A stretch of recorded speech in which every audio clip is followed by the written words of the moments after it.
Doctor ortho Ayurvedic oil और capsule, अब दर्द भी घुटने टेकेगा। रोहतक की भूमिका देशपाल को स्मृति ईरानी ने सम्मानित किया। महिला उद्यमिता के लिए मिला अवार्ड। एक मशीन और 5 कर्मचारियों से कारोबार शुरू।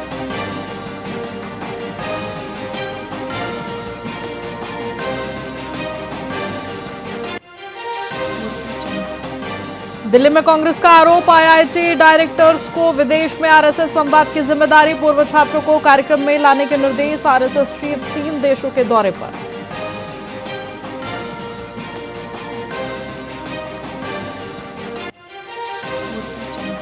एमडीयू रिटायर्ड कर्मचारी की मौत पर यूनियन में रोष। रोहतक में स्पीड ब्रेकर बनाने की मांग। रजिस्ट्रार में मिला प्रतिनिधिमंडल सुरक्षा व्यवस्था पर सवाल।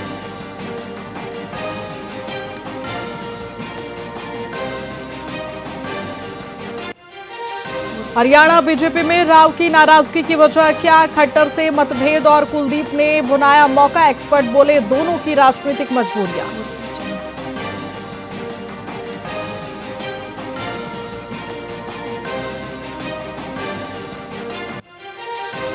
हरियाणा के 16 जिलों में हल्की बूंदाबांदी, बारिश के आसार। Monsoon active. पंचकूला में घग्गर नदी उफान पर। पुल टूटा। तेज हवाओं ने भी बढ़ाई चिंता।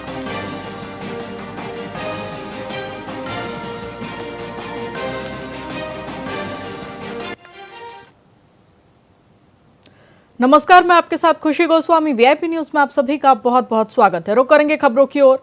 फरीदाबाद में नगर निगम कर्मचारी अपनी मांगों को लेकर 13वें दिन भी हड़ताल पर रहे। उन्होंने निकाय मंत्री विपुल गोयल के खिलाफ जमकर प्रदर्शन किया।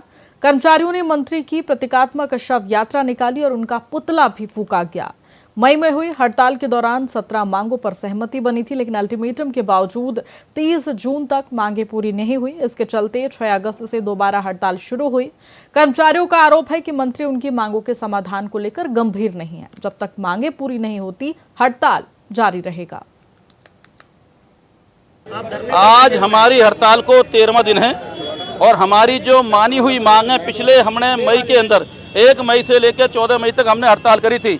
माननीय जो हमारे मंत्री हैं, 13 मई को उन्होंने हमारे साथ बैठक करी चंडीगढ़ में और बाकायदा उस मीटिंग में विपुल गोयल जी भी थे, मुख्यमंत्री के प्रधान सचिव राजेश खुल्लर जी, हरियाणा प्रदेश के जो वित्त आयुक्त थे हमारे अशोक मीणा जी, इस सरकार में जो वित्त का काम संभाल रहे हैं अनु गुप्ता जी, सारे अधिकारियों ने चंडीगढ़ में आकर हमारे राज्य के प्रधान जो नगर पालिका कर्मचारी संगठन के हैं साथ हमारे नरेश शास्त्री जी, उनके साथ 7 घंटे तक मीटिंग कर ये बड़ा निर्णय लिया कि हम 13,000 सफाई कर्मचारियों को पक्का करेंगे और ठेकेदारी प्रथा को समाप्त करेंगे। और जो भी हमारी मांग थी उन्होंने सबको स्वीकार किया, 17 मांगों को। और वायदा उन्होंने कहा जी हम 30 जून तक सबको लागू कर देंगे, लेकिन 30 जून बीत जाने के बाद भी सरकार ने जो हमारी मांग का समाधान नहीं किया, गुस्से में आकर हमने फिर 6 अगस्त आज हम नूह में बात जिले के सामुदायिक स्वास्थ्य केंद्र पिनगवा में एंटी करप्शन ब्यूरो फरीदाबाद ने एक बड़ी कार्रवाई की है। एसीबी ने सीएचसी पिनगवान के मेडिकल ऑफिसर डॉक्टर बीरपाल और उनके सहायक मोनू को पॉक्सो एक्ट से जुड़े एक मामले में मदद के बदले 2.5 लाख रुपए की रिश्वत लेते रंगे हाथों गिरफ्तार कर लिया है। शिकायतकर्ता द्वारा दी गई सूचना के आधार पर एसीबी टीम ने जाल बिछाकर ये गिरफ्तारी की। दोनों आरोपियों को हिरासत में लेकर पूछताछ की जा रही है और मामले में आगे की कानूनी कार्रवाई जारी है। एसीबी भ्रष्टाचार में लिप्त अन्य लोगों की भूमिका की भी जांच कर रही है। इसमें ये 2.5 लाख रुपए रिश्वत राशि के साथ गिरफ्तार किए गए मोनू शर्मा है और क्या कार्रवाई चल रही सर? इसमें एफआईआर दर्ज हो चुकी है और हम इन्वेस्टिगेशन जारी है। ये जो रिश्वत ली गई है किस आरोप में ली गई थी सर? ये एक नरेंद्र है, उसका लड़का के खिलाफ मुकदमा दर्ज था फायदा पहुँचाने के लिए मेडिकल कराने के लिए ओपिनियन वगैरह में उसका हक में ओपिनियन देने के लिए। इसमें ये 2.5 लाख रुपए रिश्वत राशि के साथ गिरफ्तार। पानीपत के चांदनी बाग थाना क्षेत्र में उस वक्त सनसनी फैल गई जब एक कलयुगी चाचा ने अपनी ही भतीजियों पर जानलेवा हमला कर दिया। आरोप है कि चाचा ने पहले एक भतीजी से छेड़खानी की और विरोध करने पर उसके कपड़े फाड़ दिए। जब दूसरी भतीजी ने बीच बचाव करने की कोशिश की तो चाचा ने उस पर भी हमला कर दिया। इस पूरे बर्बर हमले में दोनों भतीजियां गंभीर रूप से घायल बताई जा रही है। यही नहीं, बच्चियों ने चाचा पर लंबे समय से शारीरिक शोषण के भी आरोप लगाए हैं। पूरे मामले की सूचना पुलिस को दे दी गई है और परिवार सदमे में है।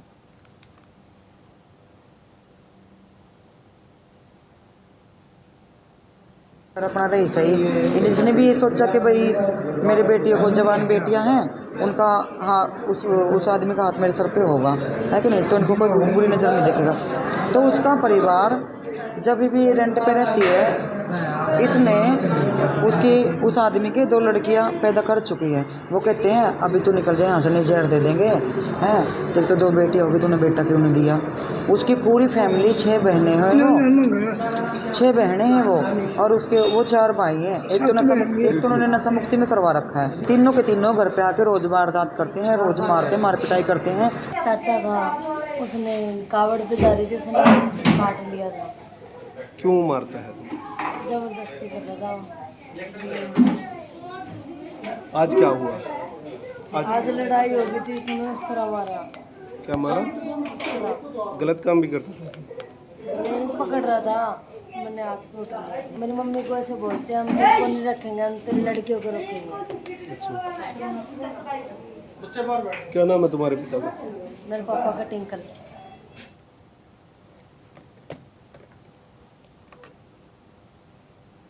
हरियाणा के शिक्षा मंत्री महिपाल ढांडा ने मंगलवार को पानीपत के सरकारी शिक्षण संस्थानों का औचक निरीक्षण किया। गांव निजामपुर के राजकीय स्कूल में अचानक पहुंचकर उन्होंने कक्षाओं में साफ सफाई, पढ़ाई और विद्यार्थियों को मिल रही सुविधाओं का जायजा लिया। शिक्षकों और छात्रों से सीधी बातचीत कर उन्होंने स्कूलों की कमियों और समस्याओं को भी जाना, जिसमें कमरों की कमी का मुद्दा प्रमुख रहा। मंत्री ने अधिकारियों को तुरंत कार्रवाई के निर्देश दिए। उन्होंने मिड डे मील की गुणवत्ता स्वयं चखकर परखी और कर्मचारियों से व्यवस्थाओं की जानकारी ली। सेक्टर 18 के राजकीय कॉलेज का निरीक्षण कर छात्रों की समस्याएं भी सुनी गई। देखिए, मैंने कहा ना, मैं हर जगह जा रहा हूँ, हर जगह क्वालिटी कैसी है खाने की, मिड डे मील की, वो मैं स्वयं चेक करता हूँ। देखते हैं हम लोग जब जा ही रहे हैं। एक स्कूल में मैं आज आया हूँ तो अभी तो यहाँ पे 1.5-2 घंटा लगा है। अब 1.5-2 घंटे में मैंने सब अपने श्रेष्ठ मेरे टीचर खड़े हैं, गुरुजन खड़े हैं मेरे, इनसे भी पूछा है भाई आपकी क्या समस्याएं हैं, आपकी क्या प्रॉब्लम है, क्या होना चाहिए, हम लोग और कैसे अच्छा करें। तो जब तक हम लोग इनके सुझाव नहीं लेंगे, बच्चों से भी मैंने क्लास में जाके पूछा है कि बताइए बेटा आपको किस चीज़ की कमी है, क्या और हम ऐसा करें कि आपको एजुकेशन अच्छी मिले। देखिए, मैंने कहा ना, मैं हर जगह जा रहा हूँ।